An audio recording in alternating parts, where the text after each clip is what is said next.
2023년 9월 프린스턴 고등학교의 평범한 아침이었습니다. 저는 늘 그랬듯 창가 자리에 앉아 SNS를 둘러보고 있었죠. 뉴스피드에는 여전히 중국의 사건 사고와 우크라이나 전쟁 소식이 가득했어요. 그러다 우연히 본 한국 관련 뉴스는 늘 그렇듯 북한과의 갈등이나 정치적 이슈뿐이었죠. 한국이라는 나라는 왜 항상 문제만 있는 걸까? 전 그렇게 생각했었어요. 아시아 하면 당연히 중국이나 일본이 떠올랐고, 한국은 그저 삼성이나 현대 정도만 아는 작은 나라였죠. 제 친구들도 마찬가지였어요. 우리에게 한국은 그저 북한과 대치 중인 멀고도 작은 나라일 뿐이었습니다. 그날도 평소처럼 1교시 수업이 시작되려는 찰나 선생님과 함께 들어온 한 여학생이 교실의 분위기를 확 바꿔놓았어요. 안녕하세요. 저는 한국에서 온 김민지입니다. 170cm가 훌쩍 넘는 큰 키에 늘씬한 체형의 도자기처럼 하얀 피부, 전형적인 동양인의 모습을 떠올리던 저는 깜짝 놀랐습니다. 완벽한 발음으로 구사하는 영어는 충격 그 자체였죠. 보통 아시아 전학생들은 영어로 의사소통하는데 어려움을 겪었거든요. 특히나 일본인 친구들은 알발음이 안 돼서 맥도날드를 매그도나르도라고 읽는 거 보고 적잖은 충격을 먹었기 때문에 민지의 유창한 발음은 아시아인 치고는 신선한 경험이었죠. 한국에서는 영어 교육을 아주 어릴 때부터 시작해요. 저는 6살 때부터 영어를 배웠죠. 민지의 이 말은 제가 가진 모든 편견을 깨부수는 시작이었습니다. 수업이 진행되는 동안 민지는 놀라운 집중력을 보여줬어요. 필기는 깔끔했고 선생님의 질문에도 막힘없이 대답했죠. 특히 수학 시간에는 모두가 놀랄 만한 실력을 보여줬는데 나중에 알고 보니 한국의 수학 교육 수준이 세계 최상위권이라는 걸 알게 됐어요. 점심시간 민지는 자연스럽게 우리 테이블에 합류했습니다. 도시락통을 열자 예쁘게 도시락이 담겨 있었어요. 친구들이 특이한 도시락과 화려한 메뉴에 놀라자 민지는 부끄러운 듯이 답했습니다. 이건 한국의 도시락 문화예요. 우리 엄마가 매일 아침 정성스럽게 준비해 주시죠. 김밥, 불고기, 계란말이, 처음 보는 음식들이었지만 보기만 해도 맛있어 보였죠. 민지는 흔쾌히 저희에게 음식을 나눠줬는데 그 맛은 정말 충격적이었어요. 특히 불고기의 달콤한 맛은 지금도 잊을 수 없습니다. 그날 방과 후 저는 처음으로 한국에 대해 검색해보기 시작했어요. 그리고 놀라운 사실들을 발견했죠. 한국은 단 70년 만에 최빈국에서 세계 10위권의 경제대국으로 성장했다는 것, 삼성전자가 애플을 제치고 세계 스마트폰 시장 점유율 1위를 차지했다는 것, K-팝과 K-드라마가 전 세계를 휩쓸고 있다는 것까지 내가 이렇게 대단한 나라를 몰랐다니. 그날 밤 저는 처음으로 한국이라는 나라에 대해 진지하게 생각해보게 됐습니다. 그리고 이것이 제 인생의 큰 전환점이 될 줄은 그때는 미처 몰랐죠. 민지와의 만남 이후 제 일상은 180도 바뀌기 시작했습니다. 특히 체육 시간은 가장 큰 충격을 준 시간 중 하나였어요. 어느 날 체육 시간 피구 경기가 시작됐죠. 보통 동양 학생들은 체육 시간에 소극적인 경우가 많았는데 민지는 달랐어요. 가냘픈 체구와는 달리 예리한 눈빛으로 공을 던지는 모습은 마치 프로 선수 같았죠. 특히 놀라웠던 건 민지의 팀워크였어요. 우리나라에서는 체육을 단순한 운동이 아닌 협동심을 기르는 수업으로 생각해요. 개인의 실력보다 팀워크가 중요하다고 배웠죠. 이 말을 들은 후 저는 한국의 교육에 대해 더 깊이 알아보게 됐어요. OECD 국가 중 최상위권의 교육 수준, 특히 수학과 과학 분야에서의 뛰어난 성적, 이런 것들이 모두 민지를 통해 직접 확인할 수 있었죠. 수학 시간은 더욱 놀라웠습니다. 미적분 수업 중 아무도 풀지 못하던 문제를 민지가 자원해서 풀겠다고 나섰을 때 모두가 의아해했어요.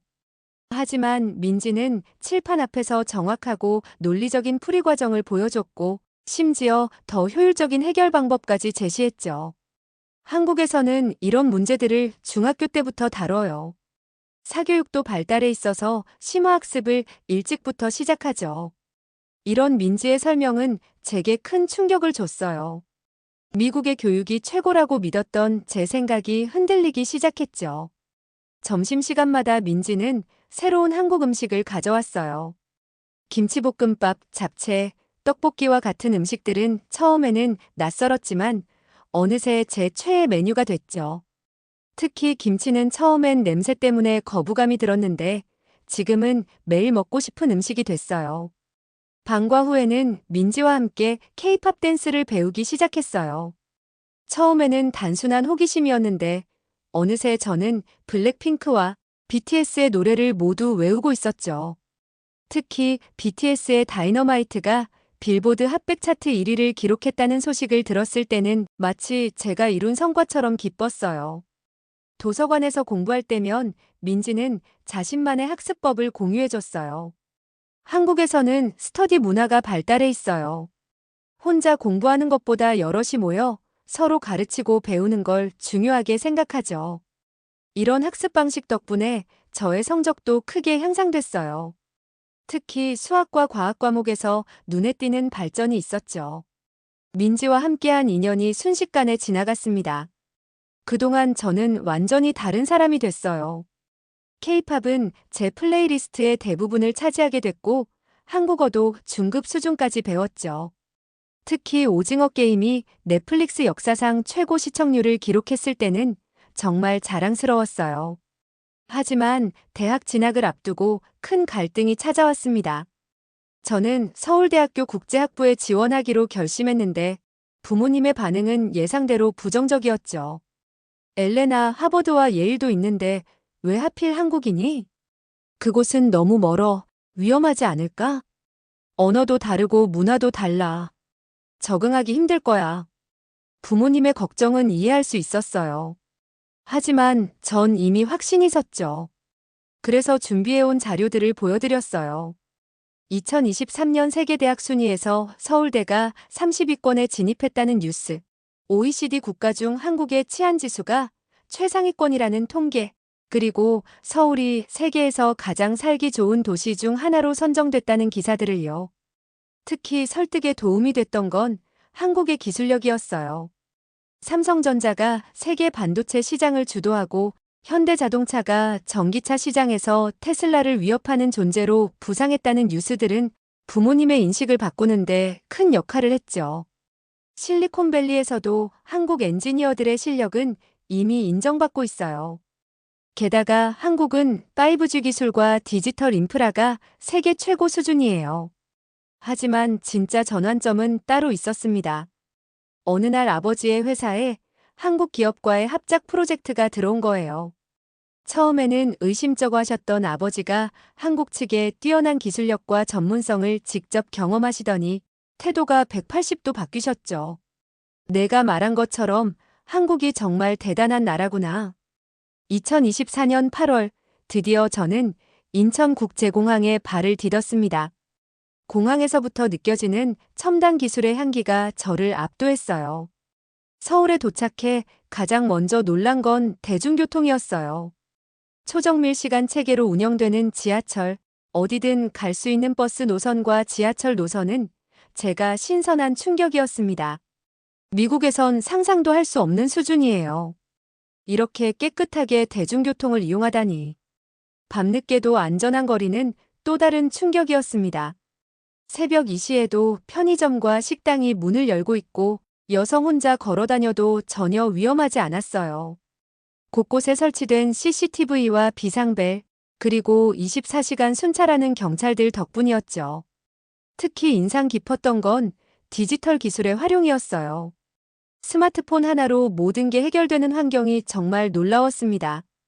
음식 주문부터 택시 호출, 쇼핑까지 심지어 관공서 업무도 앱으로 처리할 수 있더라고요. 이런 게 바로 진정한 스마트 시티구나. 어느 날은 스타벅스에서 공부하다가 화장실에 다녀온 적이 있어요. 노트북과 가방을 그대로 두고 왔는데 돌아와 보니 아무도 손대지 않았더라고요. 옆자리 한국 학생은 그게 뭐 특별한 일이냐는 듯이 당연하게 얘기하더라고요. 한국에서는 카페에서 자리 맡을 때 휴대폰이나 지갑을 놓고 가는 게 일반적이에요.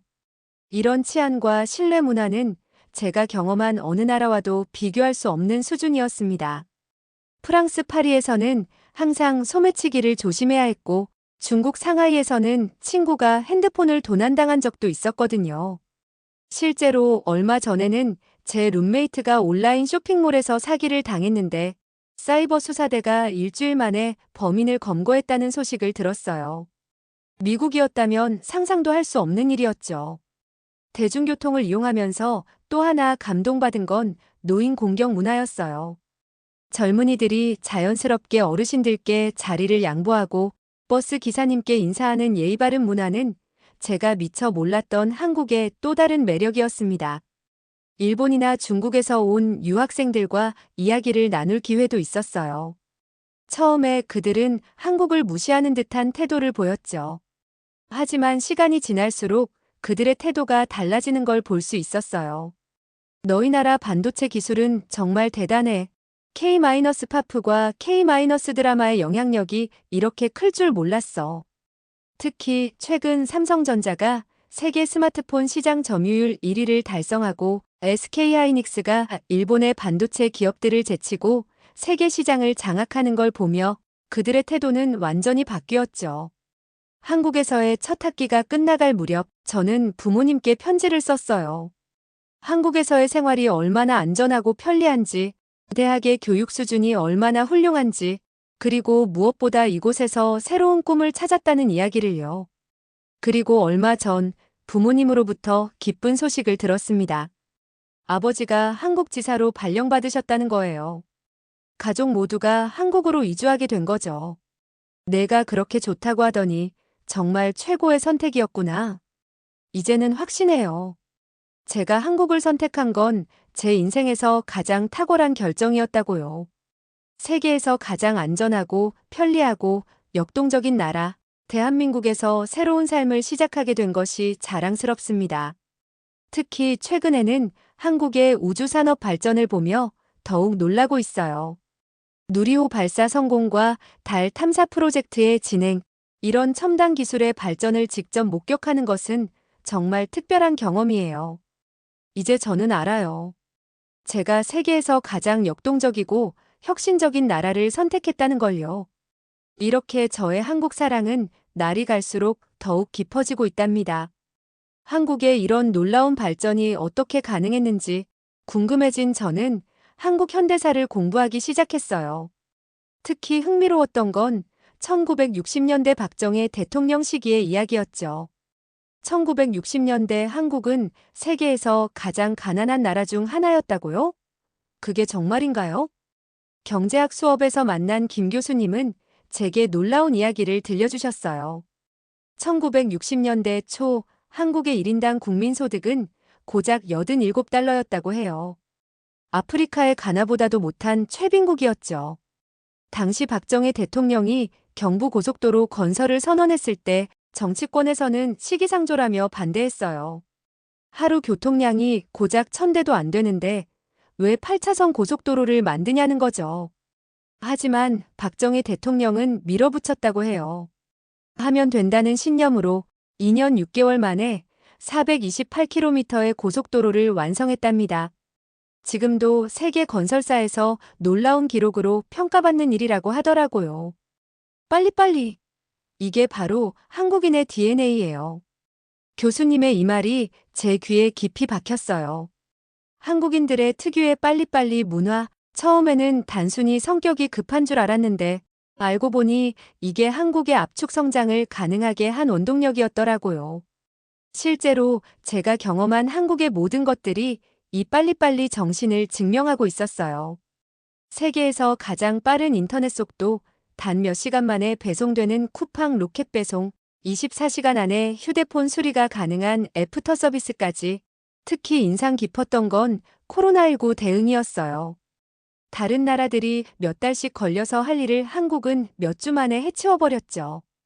K-방역이라는 새로운 기준을 만들어낸 것도 바로 이 빨리빨리 정신 덕분이었다고 해요. 느리면 죽는다. 이게 한국인들의 생각이에요.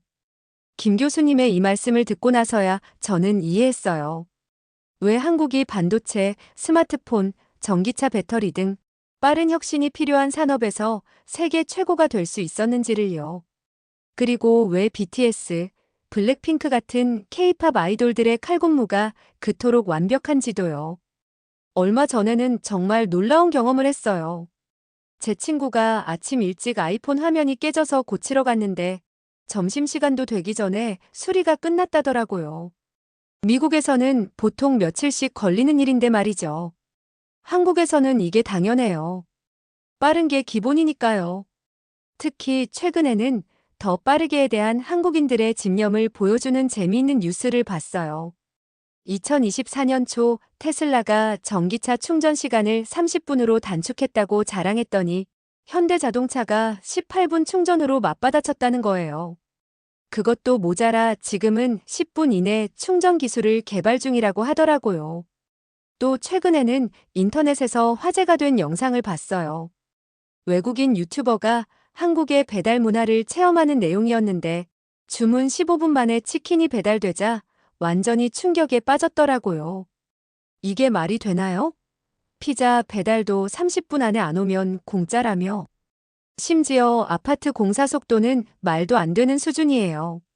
제가 사는 기숙사 근처에 35층짜리 아파트를 짓고 있는데 한 층 올라가는데 고작 4일이 걸린다고 해요. 이런 속도라면 기초 공사 빼고 5개월이면 아파트가 완성된다는 거죠. 얼마 전엔 삼성전자가 세계 최초로 AI 반도체 개발 성공 소식을 전했는데 대만의 TSMC가 깜짝 놀랐다는 뉴스도 봤어요. 보통 이런 첨단 기술 개발에는 최소 5년은 걸린다는데 삼성은 3년 만에 해냈다더라고요. 우리는 무슨 일이든 세계에서 제일 빨리 하는 게 목표예요. 한 교수님이 들려주신 재미있는 이야기도 있어요. 1988년 서울올림픽 때 외신 기자들이 깜짝 놀랐다고 해요. 올림픽 개막을 불과 몇 개월 앞두고도 경기장이 완성되지 않아 걱정했는데 막상 개막식 때 가보니 모든 게 완벽하게 준비되어 있었다나 뭐예요. 그게 바로 코리언 스피드예요. 이제는 자신있게 말할 수 있어요. 한국은 단순한 빨리빨리가 아닌 더 나은 것을 더 빨리 만들어내는 혁신의 나라라고요. 최근에는 행복도 빨리빨리 프로젝트라고 해서 노인 복지와 환경 보호도 세계에서 가장 빠르게 실현하겠다는 목표를 세웠다고 하더라고요. 이런 나라에서 살게 된 것이 자랑스럽고 저도 이제는 이 빨리빨리 정신을 배워가고 있답니다. 여러분들도 빨리빨리 DNA를 보유하고 계신가요? 오늘도 좋은 하루 되시길 바라며 좋아요와 구독 부탁드립니다.